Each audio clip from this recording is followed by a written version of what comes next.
स्वागत है प्रिय साधक। मौन और जागरूकता की इस यात्रा में आपका फिर से अभिनंदन है। आज आपको एक ऐसी चीज पर ध्यान देने के लिए आमंत्रित किया गया है जो इतनी सूक्ष्म है, इतनी सर्वव्यापी कि हम में से अधिकांश लोग इसे अपने पूरे जीवन में कभी अनुभव नहीं कर पाते। यह है विज्ञान भैरव तंत्र की विधि 13, उस सूक्ष्म ध्वनि पर ध्यान देना जो मौन में प्रकट होती है।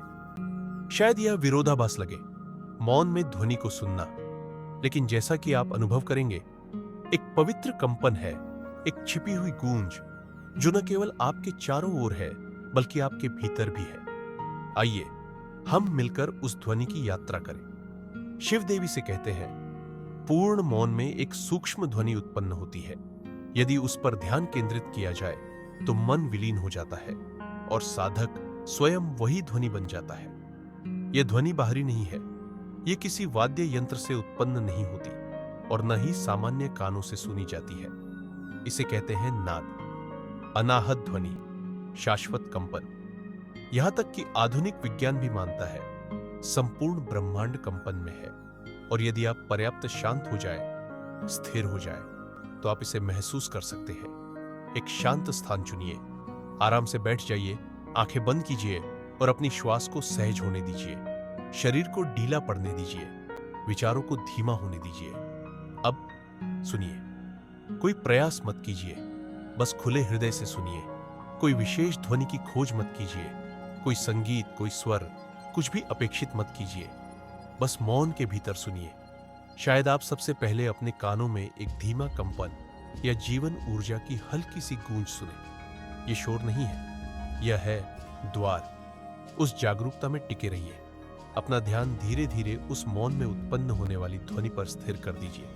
विचार आए जाए, कोई विरोध मत कीजिए। मन भटके तो फिर से सुनने में लौट आइए। कुछ समय बाद वह ध्वनि और गहरी हो सकती है। ऐसा लग सकता है जैसे वह आपके भीतर से आ रही हो। कुछ लोग इसे तीव्र स्वर के रूप में वर्णित करते हैं। कुछ के लिए यह एक दूर की बांसुरी जैसी लगती है। कभी वह एक सूक्ष्म कंपन होती है तो कभी एक हल्की स्पंदन।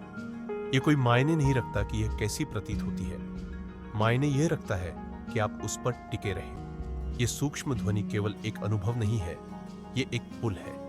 यह सतही मन को उस मौन महासागर से जोड़ती है जो भीतर गहराई में छिपा है। जैसे जैसे आपकी जागरूकता इस ध्वनि में विलीन होती है, आप स्वयं को भी विलीन होते हुए महसूस करते हैं। मैं का एहसास हल्का हो जाता है और जो बचता है वह है उपस्थिति।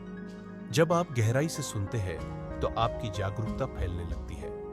आप अपने सीमाओं को ढीला महसूस करने लगते हैं। आप दुनिया के शोर से अलग होना शुरू करते हैं और उस मौन से जीना शुरू करते हैं जो उसके पीछे है।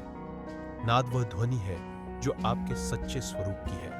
ये शब्दों से पहले है, विचारों से पहले, पहचान से पहले। और इसी ध्वनि के माध्यम से आप जागते हैं, न प्रयास से बल्कि समर्पण से। जितना गहरा आप इस ध्वनि में उतरते हैं, उतना ही यह स्पष्ट होता है कि यह आपसे अलग नहीं है। आप स्वयं वही ध्वनि है। आप स्वयं इस अस्तित्व का कंपन है।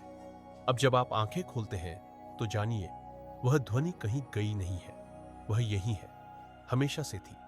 आप कभी भी उसमें लौट सकते हैं। भीड़ में, तनाव में, अंधकार में, वह ध्वनि सदैव आपके साथ है। इसे बनाइए अपना आधार, अपना आंतरिक मंदिर। बस सुनिए, समझने की कोई आवश्यकता नहीं, केवल महसूस कीजिए। यह है विज्ञान भैरव तंत्र की विधि 13, एक ऐसी कला जो कानों से नहीं बल्कि आत्मा से सुनने की साधना है। यदि इसने आपको भीतर से छुआ, इवन थोड़ा सा, तो इसे किसी ऐसे व्यक्ति के साथ साझा कीजिए जिसे आज शांति की आवश्यकता है। वीडियो को लाइक करें, चैनल को सब्सक्राइब करें और हमारे साथ चले इस पवित्र यात्रा पर विज्ञान भैरव तंत्र की एक 112 ध्यान विधियों के साथ। वह ध्वनि आपकी प्रतीक्षा कर रही है। मुलायम हो जाइए, सुनिए, विलीन हो जाइए।